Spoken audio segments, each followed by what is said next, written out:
ఉందని I just skip some slides. ఇప్పుడు మన ఎఫర్ట్స్ వల్ల ఇప్పుడు రాయలసీమ లిఫ్టిగేషన్ స్కీమ్ పనులు ఆపించినము. Next okay. ఇప్పుడు ఈ ఫర్దర్ టర్మ్స్ ఆఫ్ రెఫరెన్స్ విషయంలో మనం బ్రిజేష్ ట్రిబ్యునల్ ముందు వాదనలు జరుగుతున్నాయి. Andhra Pradesh ఏమన్నదంటే Andhra Pradesh reorganisation act section 89 ప్రకారము బ్రిజేష్ ట్రిబ్యునల్ వాదనలు వినాలని చెప్పింది. మనమేం చెప్పినాం, section 3 of interstate river waters dispute act of 1956 దాని కింద వినాలని చెప్పినాం. అంటే ఈ సెక్షన్ 3 కింద వింటే తెలంగాణకి న్యాయం జరుగుతుంది.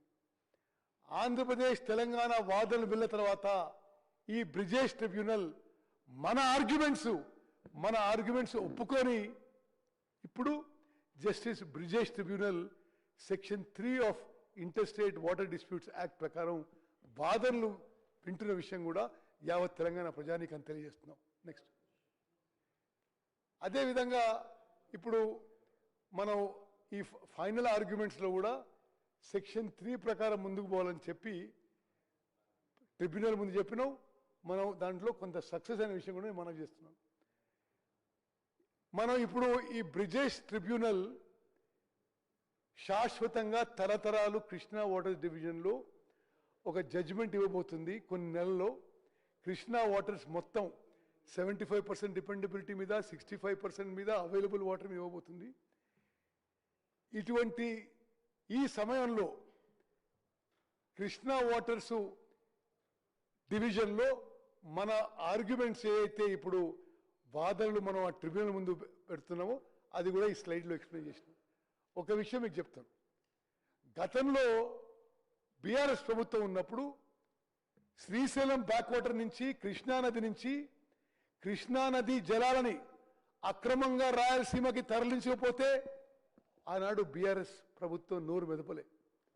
మేము వచ్చిన తర్వాత కృష్ణానది జలాలు కృష్ణా బేసిన్ రైతులకి ఉమ్మడి మహబూబ్ నగర్, ఉమ్మడి నల్గొండ, కొంత ఖమ్మం, కొంత రంగారెడ్డి జిల్లా ఇక్కడ ఉపయోగించిన తర్వాత ఇక్కడ పూర్తయిన తర్వాతనే ఇది ఇన్ బేసిన్ కృష్ణా బేసిన్లో ఉన్నవి అవుట్ ఆఫ్ బేసిన్ తీసుకుపోవాలని చెప్పి మన వాదనలు ఇప్పుడు ట్రిబ్యునల్ ముందు గట్టిగా వినిపించడం జరిగింది. మరి ఈ యొక్క ట్రిబ్యునల్ హీరింగ్స్ మనం నెలకోసారి అయితే 3 రోజుల పాటు ప్రతి ట్రిబ్యునల్లో ప్రతి ఆర్గ్యుమెంట్స్ తెలంగాణ రాష్ట్ర కాంగ్రెస్ ప్రభుత్వం గట్టిగా వినిపిస్తున్న విషయం తెలంగాణ ప్రజానీకాన్ని తెలియజేస్తాం. నెక్స్ట్ నేను ఇప్పుడు మనమేం అడుగుతున్నాం ఈ ట్రిబ్యునల్లో, కృష్ణా నదీ జలాల్లో 811 టీఎంసీల్లో 555 టీఎంసీలు మాకు ఇవ్వాలి. అదేవిధంగా మరి డైవర్షన్ వాటర్స్లో 45 టీఎంసీ మాకు ఇవ్వాలి.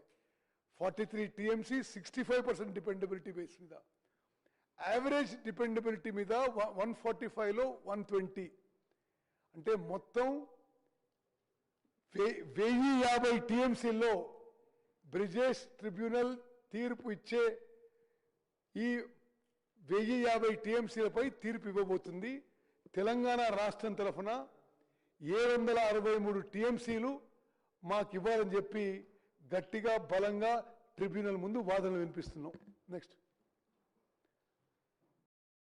అదేవిధంగా ఫ్యూచర్లో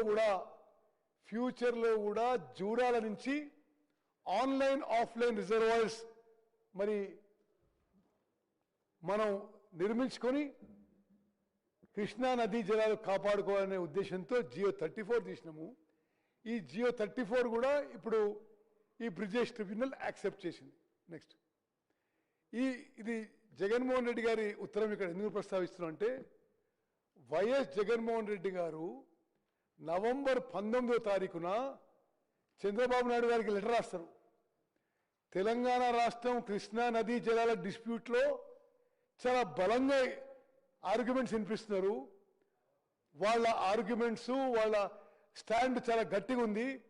ఆంధ్రప్రదేశ్ అంత గట్టిగా ఆర్గ్యుమెంట్స్ వినిపించడం లేదు అని చెప్పి ప్రతిపక్ష నాయకుడు జగన్మోహన్ రెడ్డి గారు అక్కడ ముఖ్యమంత్రి చంద్రబాబుకి పోయిన నెల నవంబర్ 19వ తారీఖు లేఖ రాసిన విషయం కూడా మీ అందరికి మనం చేస్తున్నాం. నెక్స్ట్, ఇది పాలమూరు రంగారెడ్డి పథకం విషయంలో నేను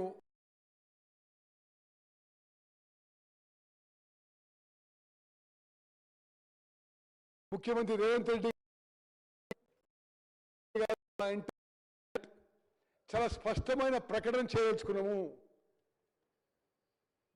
పాలమూరు రంగారెడ్డి ప్రాజెక్టు గతంలో బీఆర్ఎస్ ప్రభుత్వం మోసం చేసింది. మోసం దగ 80,000 కోట్లు దాటే ప్రాజెక్టుకి వాళ్ళు ఖర్చు పెట్టింది కేవలం 27,000 కోట్లు. మేము 3 ఏళ్లలో 90 టీఎంసీ నీటితో 90 టీఎంసీ వాటర్తో పాలమూరు రంగారెడ్డి ప్రాజెక్టు ఒరిజినల్ షేప్లో పూర్తి చేస్తామని చెప్పి ఈ సభ ద్వారా ఉమ్మడి మహబూబ్నగర్ జిల్లా ప్రజలకు తెలియజేస్తున్నాం. అదేవిధంగా ఒక హిస్టారికల్ బ్లండర్ బీఆర్ఎస్ ప్రభుత్వాన్ని.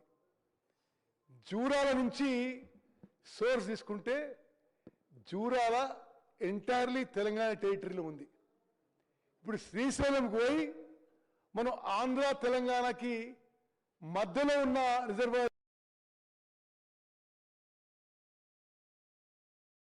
చేసే ప్లాన్ చేస్తే దానికి అనేక వాటర్ అలొకేషన్ ప్రాబ్లమ్స్ అవుతున్నాయి. జూరాల నుంచి ఆ రోజు ఇది ఎప్పుడు ఉమ్మడి ఆంధ్రప్రదేశ్లో జియో ఇష్యూ చేసిండ్రు. ఆ తర్వాత కేసీఆర్ గారు ముఖ్యమంత్రి అయిన తర్వాత దీన్ని స్టడీ చేయిస్తే 25 రోజులు అంటే సంవత్సరానికి సుమారు 27-28 రోజులు 1,00,000 క్యూసెక్లపై ఫ్లడ్ వాటర్ వస్తుంది. వాళ్ళ హయాంలోనే, ఇది కేసీఆర్ గారి హయాంలోనే వాళ్ళ ఇంజనీర్ రాసిన విషయమే.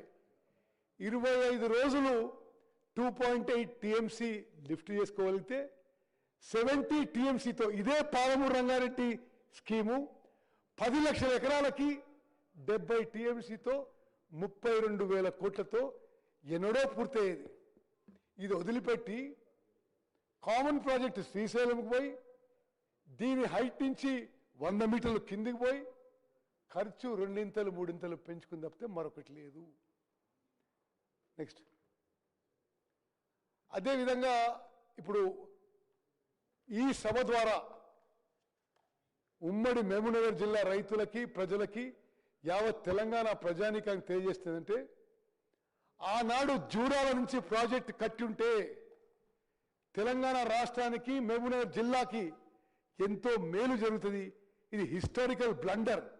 ఏ విధంగా అయితే తుమ్మడి ఎడ్డి దగ్గర నీళ్ళు లేవని చెప్పి కిందికి తీసుకుపోయి మేడిగడ్డ దగ్గర మొదలుపెట్టి అది కూలిపోయింది. జూరాల నుంచి శ్రీశైలం కిందికి తీసుకుపోయి తెలంగాణ రాష్ట్రానికి తీవ్రమైన నష్టం చేసిండ్రు. నెక్స్ట్, జూరాల నుంచి ప్రాజెక్ట్ కట్టుంటే 3 స్టేజెస్లో 10 లక్షల ఎకరాలకు నీళ్లు పారేవి. ఇక్కడ పంపింగు 5 స్టేజెస్లో జరగాలి. అదేవిధంగా ఈ ప్రాజెక్టు నిర్ణయము జియో ఇష్యూ చేయడానికి వారం రోజుల్లో